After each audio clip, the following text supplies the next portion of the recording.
Hello, everyone. Welcome to the Horror Room. I'm Travis Bruce, and today we're doing another indie horror spotlight. Today, I have with us, he's one of the lead actors in an amazing movie that I had a chance to see, and it's called Horny Teenagers Must Die. I have with us actor Connor Holden. Connor, welcome to the Horror Room. Hey, how's it going?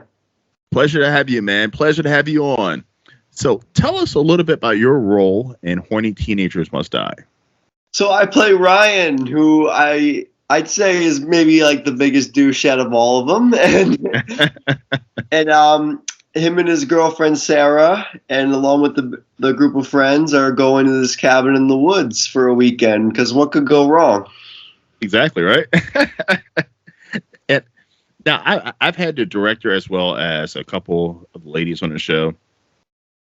And one of the things I said, I mean, there's a lot of fucking in this movie, man. A lot of fucking, there's a lot of killing. Now, when you got the script, you saw the script, what did you think when you saw the title and what you were going to be doing? So when with acting, you have websites where you look for casting calls and all that stuff, and it's always got the title and then like the character breakdown right under it. And as soon as I saw this one, I knew exactly what it was, and I pretty much saw what it was like in my head already, and I was like, oh, I have to do this. So I applied and waited, and I had a reel already of me doing funny stuff, and I really wanted the character that I applied for, so I got it. And I've heard from everyone that you're such a nice guy in real life. What was it like having to play an asshole in a horror movie? Right. Yeah. So far, like I just did like, this is like, I got done like 3 horror comedies now, and like I'm a douchebag in each one. So how do you bring out your inner douchebag for these roles? I was kind of a douchebag when I was younger, I think, or maybe at times, but maybe I think we're all capable of it. But I think that's what made the role so fun, was that like Dave had written a character that embodies like just not just male douchiness, but just like the douchebag in the horror movies, the one that's really dumb, Yes, it's the one that people root. They're like, oh my goodness, I can't wait for this motherfucker to die. Yeah, exactly. Now, there's several scenes in this movie. Like, your characters are super horny. You and your girlfriend are a super horned up couple in this movie. And I don't want to give anything away, but like, you are put into some compromising positions. Movie. What was that like? Oh my gosh, yeah. No, for me, it was like, it's hard to explain. We're kind of talking vague because we don't want to like spoil it, but like, it was definitely one of those things where I was like, I feel like we're doing something a little different here, like in a good way, So like, initially, I think what makes it so fun is that it's like every character is there for the same thing. We all want to get laid, but they never have a character that is the way he is, and it's kind of the way when we first are introduced to him, it doesn't seem like he's going to be this way. It's kind of, this movie kind of shows you like what people do behind closed doors in a fun way, and definitely it was definitely something that we talked about and everything, and it felt right to me. I've throughout my lifetime, I've talked to numerous women in real life, and they have said that a lot of heterosexual men, they've done that with them. And I was like, are you sure they're heterosexual? And they're like, yeah. And I'm like, okay. Like, because the thought of that is like, whoa, to me. Yeah. It's like completely, it's kind of why I wanted to push my character. Like, I liked that he was written kind of homophobic too in the beginning. He's kind of that definitely like, just to kind of make it all the more funnier when you kind of see, I mean, and even so, like, for me, it really felt like it almost like it's like we're almost giving an apology to women, like to all the women who have been objectified throughout the years in horror movies. It's just kind of funny. Like that movie has some of that, but it also has just like a guy who's just so excited to just do it his way, whatever that means to, you know. Now, I've asked women this, but it's the first time asking a guy this. How is it to have a sex scene in a horror movie? I mean, this is an actress or a person you just met, and you're going fucking hardcore. Well, for me, what you saw, that's my first sex scene ever. So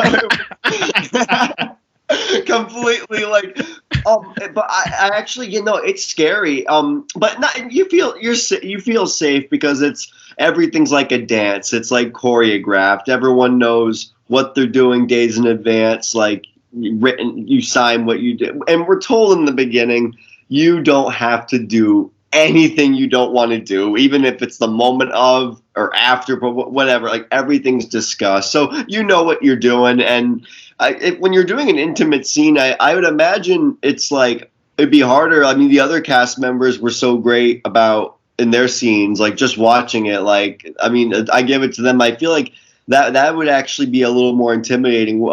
As opposed to what I had to do. Like that was almost actually easier in a way because it was like but definitely still my first sex scene, very difficult, and it's in the woods, there are mosquitoes and everything. But with that, you kind of choose who gets to be on set and everything, and so there's not really a lot of people around, and it's cool. The people were cool about it, and we had a good time. Did you ever ask why? Like, why the fuck my character doing this? Well, actually, it was in the script. So basically, I mean, it's not. This doesn't spoil much, but in the script, what made me laugh the most was that when they finally, these horny teenagers get to this cabin, and it's like, all right, now what? And it just goes bang. First couple are doing it, then bang, another couple are doing it, and then it gets to the character who's doing it with his girlfriend, but he's tied to a tree and she's behind him, and she's like, "Okay, you ready?" I was like, "That's the character I want to play." I'm like, I had no idea that was coming, and I was like, "Okay, like I like this, like because he's definitely a character, as you can see, the scene we're in the car together, and when I first read that scene, it's like Ryan hits her in the face. I thought, oh my God, he's abusive. And then when she's all like, "Oh, do it again," and they're loving it and they're hitting each other, and I just thought that's so funny. And I think with that kind of character, like anything goes. He just is like, just likes it rough. Like he probably burns cigars on his arm, and like that's just super kinks. Now, I would say out of all of the couples, like you said, when it came to sex scenes, everybody else, like, they're so intimate, and like yours is just like whatever, like it's some off the wall crazy shit. But also too, there's something funny about your character as well. You and your girlfriend are like, I mean, it's a pretty toxic relationship. Wouldn't you say? You think so? I think so. I mean, it's like, it's like he'll be like, "Oh, you're a bitch," and she'll be like, "Oh, I love it when you talk shit to me." Yeah. Like, he kind of likes it. And in a way, again, what I give to Dave's writing is that, like, as I was going through it, like what you see in the movie is really what was on the page. Like, we improv'd a little bit, but it was so written out like the way it is, and when it was people just like talking like that to each other, like the abuse, it felt kind of real to me. I feel like teenagers are just assholes, and they really like are just disgusting to each other. And I think the couples that are hitting, could be couples who are hitting each other for fun, and it's like, dude, like, if you're going to very, very much, I like the big PDA kind of joke. Like, dude, you got to do that right here. It's just these two characters are like, and like everything. Just to me, I always thought that was so funny. And yeah, that reading through the script, I could see what I could very much see. They're almost like cartoon characters. Like, they took cliches and just made them people. Now your character has an awful I don't know if I can fucking say this shit. Your character, I'm not fucking say it. Your character has an awful fucking death scene. What was that like filming? Yeah. What I really like is my character's death scene. I hope is the one that sticks with people the most by the end. It is. Just just because it's very much like this is more of a this is. I know this isn't the question you asked, but it kind of ties into it. The whole idea of the beaver was my idea. So when I got the character, I knew he was going to be a douchebag. I wasn't sure if that was like a backwards hat douchebag or what, but I knew I asked him, he said we can make our own clothes, like logos. I said, hey, like, can I make our school mascot be beavers? And then can I have my jersey have 69 on the back? And he's like, yeah, that's a funny idea. Sure. And then it's a week before filming. We filmed in Massachusetts. I live in Rhode Island. It's a week before filming, and I'm at Savers, and I'm just getting some last-minute costumes and props. And in the toy section is this big dog head. It's a dog mask. It was a big bulldog, and I looked at it. I said, oh, I bought it. It was $3, and I just put the teeth in it, put the angry eyebrows, and I said, hey, this is my mascot head. Can I wear it for the opening scene when we're in the car? And I'm like, whoa, we graduated. And it's like, yeah, cool.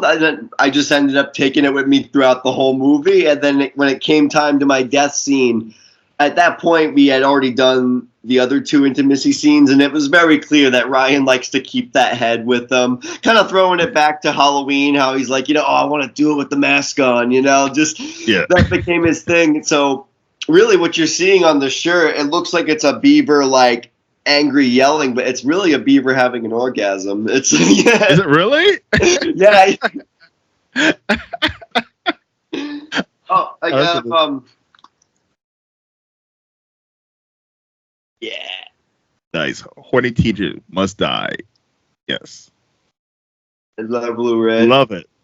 There is. There's the beaver head. Yeah. So the whole death scene, it almost became like a prophecy of the movie and kind of a symbol. We were kind of running with the idea of it being the symbol for the movie, very much just because it's like the school mascot, but also it's like.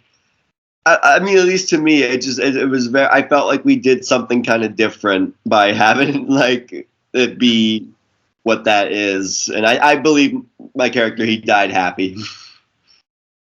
He did, yes. Yeah. Now, yeah, I'm assuming you've always been a horror fan, growing up. Actually, I literally was such a bitch growing up, so I like these. My sister was really into them, and when I got this part, I said, so I gotta watch Sleepaway Camp to kind of get in the mood for this. She's like, Sleepaway Camp? Oh God, let's watch it. And I loved it. It was so cool, and I was like, oh, this stuff's awesome. So getting into this movie, and I started to become a fan of horror now. Were you nervous? Before seeing a horror movie, like, what the fuck am I getting myself into? No, when I was younger, I just was I always loved movies, and I always loved, like, the making of movies. But when I was younger, I just hated horror. I was always into the comedy. And then when I got older, I was more into the dark humor. And then getting into this movie, I knew of horror comedy, like, Shaun of the Dead and stuff. But I never really knew of this, like, this kind of self-aware slasher genre that's this past couple of years we've seen a huge change in horror, with Terrifier and whatnot, and I really feel like it's what people want to see. It's what I rather see. I mean, look at that new Exorcist movie. It came out. That was awful. Yeah, The Exorcist. An Exorcist movie that's a big studio, big movie came out. It was boring. Horror movies should not be boring. I rather watch a movie where a girl gets a vibrator shoved down her throat than a movie where people are just talking in rooms and and also too, horror movies do not need to have political messages in them. And I just felt like that whole fucking movie, it was just like anti-religion, anti-this. It was just like too many serious political messages tossed into Exorcist fucking movie, and I was like, when it comes to horror, people don't want fucking some deep fucking message, you know, like. No, absolutely, and so it's supposed to just be. I want to see stuff we haven't seen yet. I want to see just people. It's just fun to see people die. I respected the art form that comes behind setting up scenes like that with blood and everything. Like we had our effects person Christina was really cool then to work with, and just seeing her make intestines and like all these things that it's something. Yeah. And I was saying in my previous two interviews, and you know, as a horror fan, you mentioned Sleepaway Camp. So Sleepaway Camp is one of the only horror movies that actually had actual teenagers as the actors and actresses. And one thing I said about Horny Teenagers Must Die was, it seemed like everybody could have been a teenager. Like, I don't know what it is about horror movies, but you look at the teenagers and they definitely look like they have a fucking mortgage. They definitely look like they're 35, 40 years old. Like, they'll have someone, me, I'm 41, they'll have somebody, me, like, I just graduated from high school. And, like, you're like, dude, no, you fucking didn't. Like, but I appreciate your movie because, like, I'm like, okay, everybody in this movie looked like they could be teenagers. I appreciate that. I was 25 when we filmed it. I'm 28 now. It was the summer of 2021, and everybody was around 22, 25. I think I was probably the oldest of the group. Yeah, I mean, it was just a young cast. It was believable. I don't know if you've seen horror movies like where like characters or the cast are supposed to be teenagers, but they look like they're in their 30s and 40s, and it's like you couldn't find anyone younger. Like, you know, I mean, somebody can. I'm not saying you can. I wouldn't hire as actual teenagers underage or anything because like that's a whole nother fucking thing you got to worry about. But 18, 19, 20, 21, you know, up to 25, I feel like people can believe that the characters are actually teenagers. It's really weird. I found that like when I was I've been acting since I was 18, and when I was first auditioning, I found that people who really were 16 to 21, they don't get cast as anything because you don't really look like. It's kind of weird, hard to explain, but I started getting cast as a teenager when I was older because a movie teenager looks different. I mean, if you watch the first Tobey Maguire Spider-Man, they're in the hallway fighting each other. It's like these look like adults coming to pick up their kids, and they're just fun. Like they got backpacks on. It just looks so. Yeah, because I've asked indie filmmakers, I'm like, well, why do you guys hire like 30-year-olds to play teenager? And I'm like, well, I mean, you know, sometimes you have to get what you get. I'm like, okay. I mean, then why not switch it? Listen, why not switch it to college at that point? I mean, if you're going to go 30-year-olds, they're in college or grad school. Right, exactly. And I think what helped is the fact that, I mean, we're teenagers, but really it's the last day of school. We're going like to go camping. Really, we're adults. We're all 18 if you really think about it. But it's like, yeah.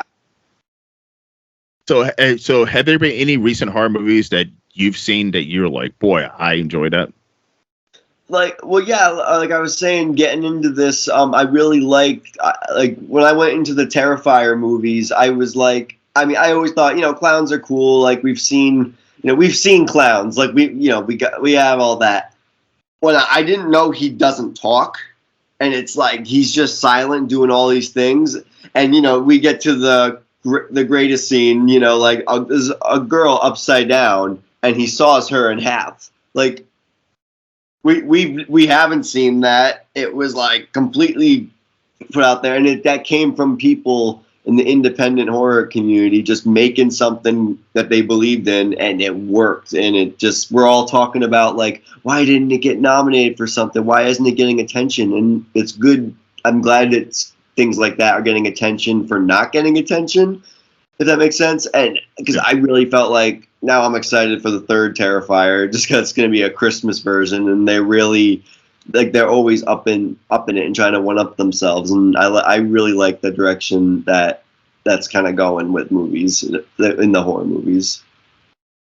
Do you think there's too much gore in horror movies now? I mean, do you think we have become desensitized? Like, I grew up in the '80s, so I'm used to the originals, and it seems like, now when it comes to a horror audience, it's hard to please the horror audience because I guess they've seen everything or they become desensitized to it. What do you feel?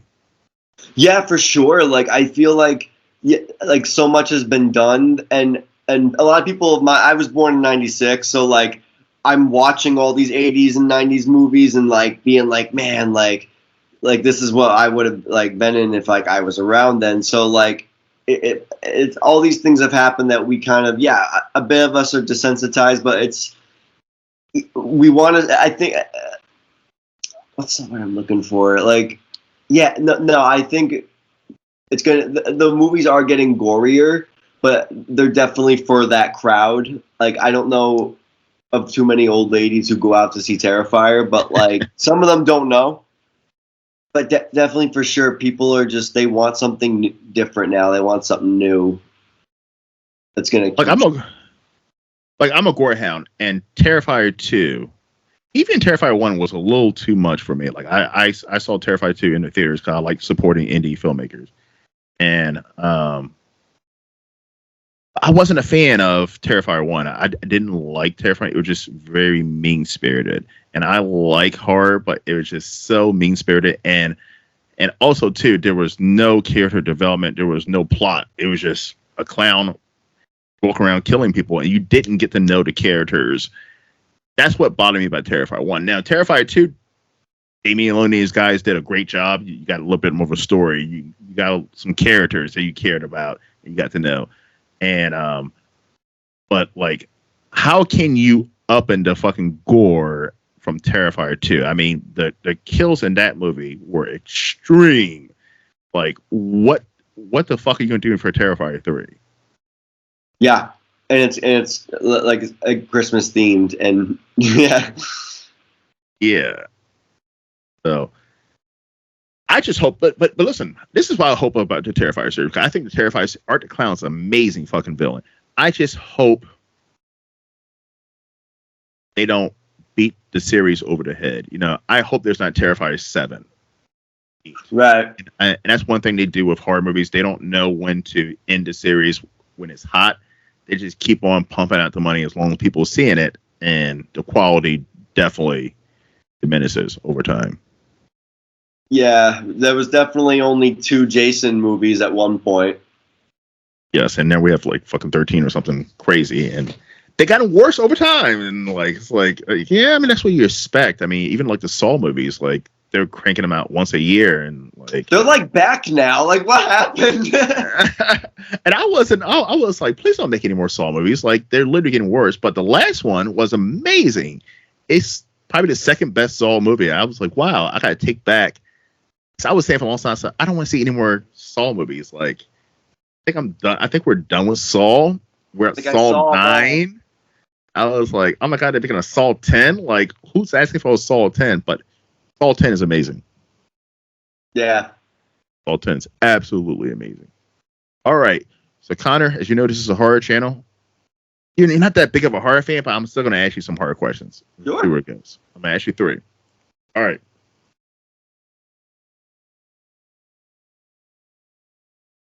Which iconic horror character? Okay, which iconic horror movie do you think that people say, "Oh my god, it's the greatest thing ever," that you think is overrated?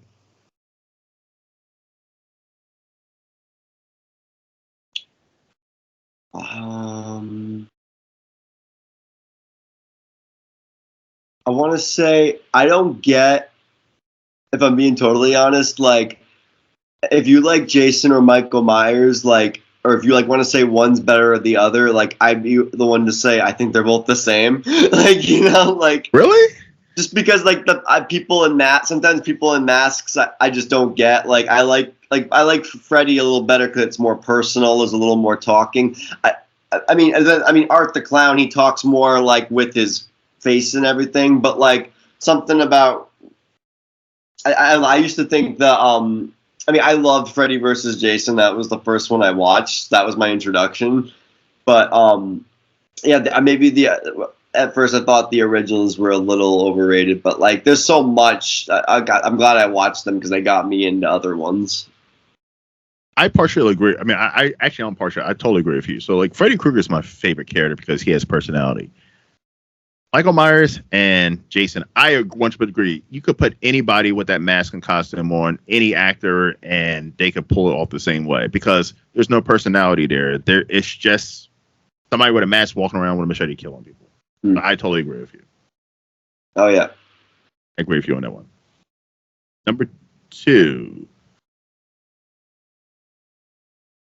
Hypothetical. Okay, so it was announced that there's going to be a Horny Teenagers Must Die 2. Hypothetically, if they were going to bring your character back, how would you explain character coming back? Give me a scenario how your character would come back. I've definitely I had an idea of like if depending on how many sequels he wants to do, if he wants to get new characters or not. I think it'd be funny if he wanted to do a zombie movie one day. And it's like our characters come back from the dead. It's kind of a sequel in that way, but the genre's a little different. That's a good one. And number 3. I'm really grossed out now because I'm thinking of like, oh, it's a necrophilia movie. But all right, go on. Yes. But number 3. So the original title of the movie was supposed to be Die Sluts Die. What did you think of that title? Yeah, for sure. It was when I was first getting to know Dave, when the auditions were out and everything, I was looking up his work and I saw, he had written scripts that had become real movies and stuff. And I looked at, he had a proof of concept trailer, it was all done by a bunch of kids. You could tell, like teenagers. It was them. They made a Horny Teenagers Must Die. Well, it was called Die Sluts Die. And it was essentially just a trailer. It's funny watching the actual trailer now, and it's basically what he created then, but it was more low budget, just them with a camera. But just seeing he had this idea initially back then, that was like 2009, 6, who knows? But the title itself, David said like it's kind of almost sounds like a background joke, like of. Oh, Horny Teenagers Must Die, Die Sluts Die. It sounds like an over-the-top movie that's not real. It's meant to just be, but it's like, God, and what if it was? So, yeah, no, Die Sluts Die wouldn't work. Honestly, just because it's like, yeah, it's derogatory, and that's really just talking about women. And it's like when you say horny teenagers, no, it's both of them. We're both, Because like, none of the women, all the women in the movies were in relationships. So, like, I didn't understand like who would have been the sluts. I'm not saying that women in a relationship have sex are not sluts, but you know what I mean. Like everybody in this movie was in a relationship, so who would the sluts been? Yeah, for sure. It's like, but it's kind of like it's almost like the director. He's like playing in a horror movie. He's he's playing God. He's killing who he chooses to. So and he's just like the name of their original does sound like what a little young kid would be like, oh, Die Sluts Die, but it's like Horny Teenagers Must Die sounds like a prophecy. It sounds like a rule, like that's a rule. That's just how that's how, Scream and all the other movies, like, so yeah, no, definitely a good name change. And I think even on its own, we went to Terracon when we were selling the Blu-rays, and there were people who saw the tote bags that said "Horny Teenagers Must Die," and they were like, "Yeah, like I want that." Like they wanted to buy that. They just thought it was a cool slogan. A great slogan. Yeah, and because I heard the Die Sluts Die, I was like, now how can you come up with it? Like, my creative brain was thinking like, what would that movie look like? Because that is not that movie. Horny Teenagers Not Die is not Die Sluts Die because no one in that movie is a slut. But I was like, well, what would Die Sluts Die? What would appropriate movie look like with that title? And like, I can't think of one. I don't know what a Die Sluts Die would look like. I mean, we could start writing. It would have looked Yeah, it would have looked angry. It would have. I mean, it kind of plays into the idea of like, oh, premarital sex. You know, like we try to like say like in the town like that's taboo, and it's like you know if you were to do that, you're shamed for that. Not so much to say that like that's what he thinks, but it's like that's what they're called, and it's Yeah. like yeah, definitely not. But yeah, definitely not a word that can associate You know great. what? It's better saying horny teenagers because it's the couples and it's all of them. They all deserve to die. Yeah, because the Diceless die, I agree. It should be in a southern town, and it's some like religious yokel. That anybody who's having premarital sex is a slut. That would be the scenario of the movie, but it's not this one. This one is amazing. Listen, everybody, please check out Horny Teenagers Must Die. If you love great kills, and if you love a lot of fucking and tits and ass and this and that, this is the movie for you. And Connor is in an interesting scene too. Couple interesting scenes or two.